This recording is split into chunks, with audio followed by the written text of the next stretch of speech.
Siéntate, mi amor. Sit down, let's have a chat.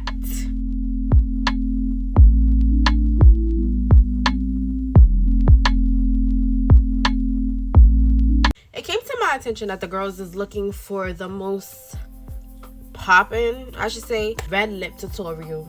And I feel like I'm just the girl for that. Like, hello. I love a red lip down. And I feel like it could just make a woman look more sexy, more beautiful, more bold, and make it just stand out, especially in a room to where she don't want to be counted as less than. So I'm going to show you exactly how to do the perfect... I'm going to show you exactly how I do the perfect red lip on me, using me as a muse. And I'm just so excited. Let me show y'all. I'm going to go step by step. And I'm going to even start off with the eyebrow, child, because I feel like if you do a red lip, a bold red lip, you gotta have a bold brow to go with it. But let's just get started. I'm gonna start off with my eyebrows because a bold lip just calls for a nice bold eyebrow. This isn't a full face tutorial, but I feel like it just goes together and together. If you have a bold lip, the top things you need: bold eyebrows. I'm not talking brick eyebrows. It's a vast difference from brick eyebrows and bold eyebrows.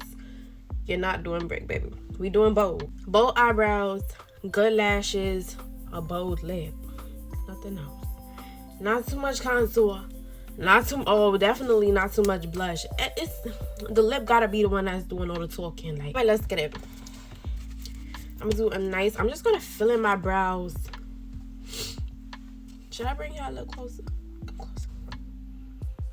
This isn't a brow tutorial, but I'm just briefly going over. I like to start off at the edge of my brow and create that tail. You see, so I guess y'all getting a 2, maybe even a 3 in 1. Like, I'm just breaking it down for y'all, because this, if you do a bold lip, everything else gotta fall into place. You can't have a fire bold lip and your face looking crazy to match with it, because that's too bold. You know, if you going bold like that, everything else just gotta make sense. We starting at the tail. Look at that. I kind of like to elongate the tail a little bit to make it a little bit longer and more up. Oh, I do not like it down. Go up like this. I like to do the lower lash. Lower lash, yeah.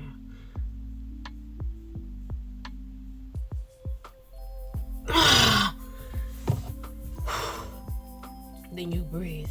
I'm telling you, you cannot breathe during this process. It's okay. It's okay. You're not the only one.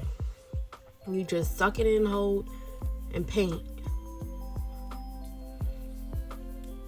It's about time that I wax my eyebrows, though. It's been a couple of weeks. But I'm more so just focusing on the tail, because the tail got to be the darkest part of the brow, right? And once the tail is dark, I move on up to the top line of the brow. Super cute. Look at her. Shape her out and then fill it in very light. I'm telling you, you want to use an easy hand when you're blending in. I like to just hold my pencil right in between my middle and my pointer finger and just have the thumb holding it, because that's how light you want to go. You just want to fairly lightly. Especially, it really does depend on how pigmented the product that you're using is. And this brow pencil is super pigmented. See how right up here I kind of did like this little line where you could see I did a line? You want to do that. Here's why. Where you at, baby? Where you at? Because then we're going to take this spoolie and use her to brush up and kind of blend in that line to make it look like a more ombre effect. Oh, she's so tea. Oh, she's so tea. Look at that. Hold on. Now we shape. Now look at just the difference. Like, can you see? This one is more thicker. This one needs to be filled in. So now we're just going to briefly do the other eyebrow. It needs to sharpen. You want to make sure your pencil is sharpened too. I have this jumbo sharpen. You don't want a dull pencil, because when your pencil is dull, you tend to find yourself going a little bit more harder on the eyebrow, and that just makes it look more blocky. You don't want to go hard. You just want simple strokes, but it's hard to do simple. Let me talk and work. It's harder to do simple strokes when your pencil is so dull. The brows is bold.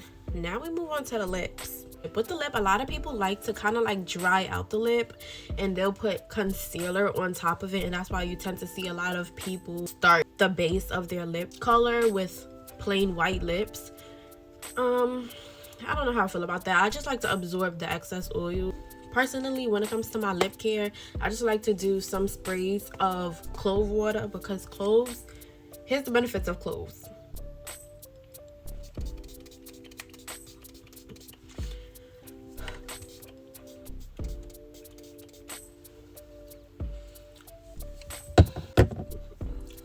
I have a vast amount of lip liners, but for this and lip shaving evidently, but for this specific one, I like to use this, oh, wrong side, my fault. This color, this is the,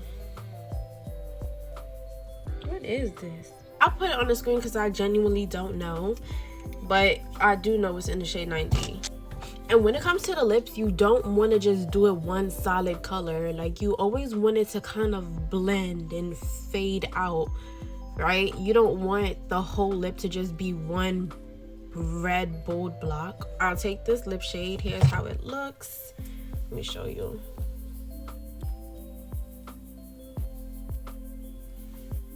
That's pretty cool, right? And I like to take that and kind of put it in the inner parts of my lips, just as like a little preparation.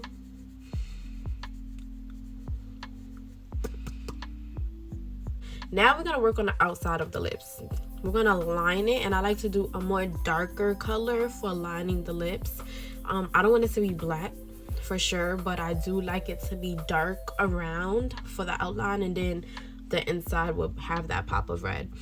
So I'm personally more of a umbrella, I like to call it, shape type of person when it comes to my lips. Instead of doing a heart on my cupid's bow, I like that umbrella effect where it make your lips look more pouty. So instead of doing a V, I would do like parentheses to make my lips look a little bit more fuller.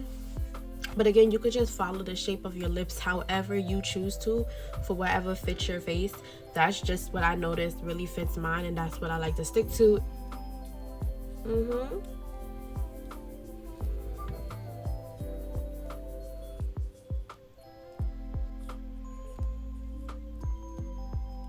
I like to more so overline the upper lip than I do the bottom lip. The bottom lip don't really need. If anything, I kind of underline the bottom lip. You see how my lip still goes? We're not blending yet. Right now I'm just creating an outline. Okay. Now I'm going to take my red, and this is what I'm going to use to start blending. And I'm going mostly on the outer corners, blending in that black with the red.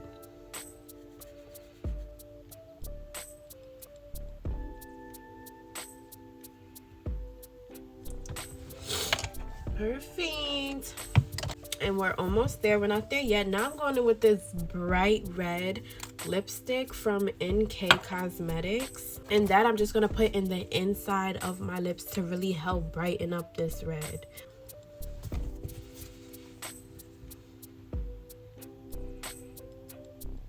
Oh, look at that.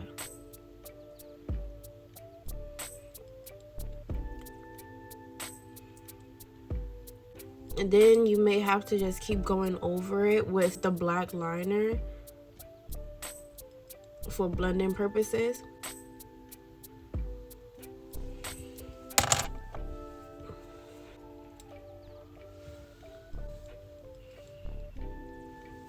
And this is the final product for the red lippy. I'm telling you, this is perfect. It's so perfect. If you take anything away from this video, you always want to outline your lips. Always. You never really just want to go in with one solid color. I mean, do what you want. Like, do what you actually just do what you want, girl. If you want to do it, do it. But what I'm doing is I'm just making sure I do a outline around my lips because I like that ombre look. If you want to just go in, slap some red lipstick on, cool. You can tell you did that though. Teeth clean, nothing on the teeth. If you do have something on the teeth, here is a quick tip I can tell you to do to remove any lipstick from being able to go on your teeth. You're gonna take the back of your lip pencil. Most people do like a Q-tip if you have a Q-tip, but anything like cylinder, you're just gonna put it in your mouth and pull it out, and that's going to remove any lipstick from being in your lip that can go on your teeth. And you see it all shows up on the lip pencil. So now you won't have nothing on your teeth. Thank you guys for watching. I hope I'll see you in my next video. Be sure to like, comment, and subscribe. Follow me on all my social medias, and I will see y'all in my next video.